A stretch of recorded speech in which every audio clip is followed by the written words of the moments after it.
Hello friends, তো আজকে তোমাদেরকে সকলকে আমার এই চ্যানেলে অনেক অনেক স্বাগত জানাই। আজকে তোমাদের সঙ্গে শেয়ার করব চিংড়ি মাছের ভর্তা। দারুণ একটা টেস্টি রেসিপি, রুটি আর ভাতের সঙ্গে কিন্তু দারুণ যায়। আচ্ছা, এখানে আমি 500 চিংড়ি মাছ নিয়ে নিয়েছি। তার মধ্যে দিয়ে দিলাম হলুদ, নুন আর একটু লঙ্কার গুঁড়ো, ঠিক আছে। আর এইটাকে প্রায় আমি এই 15-20 মিনিটের জন্য ম্যারিনেশন করে রেখে দেবো। এবার তার সাথে নিয়ে নিয়েছি গোটা গরম মশলার মধ্যে যা যা থাকে তাই, আর লঙ্কা আর জিরে আর মৌরি, আর এর সঙ্গে যাবে ধনে। জিরে, মৌরি, ধনে এইটা কিন্তু পুরো সমপরিমাণ থাকবে, কিন্তু গোটা ধনে যেহেতু আমার কাছে আপাতত অ্যাভেলেবেল নেই, ওর জন্য আমি গুঁড়ো দিয়ে কাজ চালিয়ে নেব।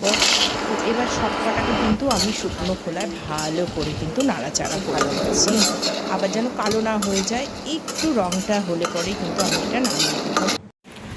কড়াইটাকে আবার ভালো করে গরম করে নেব, আর তাতে দিয়ে দেবো বেশ কিছুটা কিন্তু সাদা তেল, ঠিক আছে। আর তার মধ্যে দিয়ে দেব এই চিংড়ি মাছটা। জাস্ট চিংড়ি মাছটা 2 থেকে 3 মিনিট একটু এপিট ওপিট করে ভালো করে নাড়াচাড়া করতে হবে।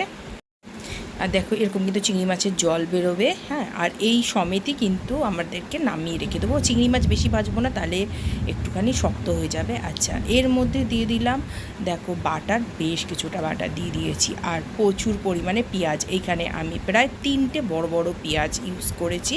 আর এই পেঁয়াজটাকে এবার ভালো করে নেড়েছি। পেঁয়াজ যতক্ষণ রেডি হচ্ছে ততক্ষণ এখানে 100 গ্রাম নিয়ে নিলাম দই, আর তাতে দিয়ে দিলাম ভাজা মশলাটা যেটা আমি রেডি করেছিলাম, আর দিয়ে দিলাম ধনের গুঁড়ো। দিয়ে সব কটাকে ভালো করে কিন্তু এখানে ফেটাবো। ফেটিয়ে এটাকে মিক্সড করে জাস্ট 10 মিনিটের জন্য রেস্টে রেখে দেবো। আর এদিকে দেখো পেঁয়াজ ভাজা হয়ে এসছে।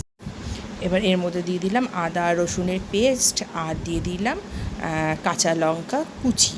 এই লঙ্কা কুচি কিন্তু অপশনাল, তোমরা দিতেও পারো নাও দিতে পারো, কারণ আমরা যেহেতু ওখানে অলরেডি কিন্তু শুকনো লঙ্কা কিন্তু গুঁড়ো করে দিয়েছি, তো তোমরা যেরকম ঝাল খাও তার উপর নির্ভর করবে। আচ্ছা, তার মধ্যে এখানে দিয়ে দিলাম হলুদ, আর দিয়ে দিলাম নুন, আর এইবারে যেই মশলাটা আমি ফেটিয়ে রেখেছিলাম সেই মশলাটাও আমি এর মধ্যে দিয়ে দিলাম।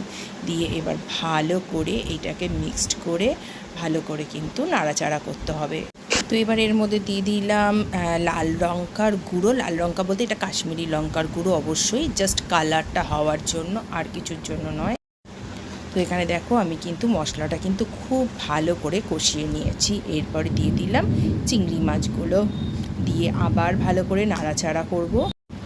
আচ্ছা, তারপরে ভালো করে নাড়াচাড়া করে দিয়ে দিলাম দেখো অল্প পরিমাণের জল দিয়ে জাস্ট 5 মিনিট ফুটতে দিতে হবে। তারপরেই দেখো এরকম একটা গাঢ় রূপ ধরে নেবে। আর দেখো আমাদের চিংড়ি মাছের ভাতটা কিন্তু রেডি। অবশ্যই গরম ভাতের সাথে বা পরোটার সঙ্গে এটাকে ট্রাই করে দেখো। তো আজকের জন্য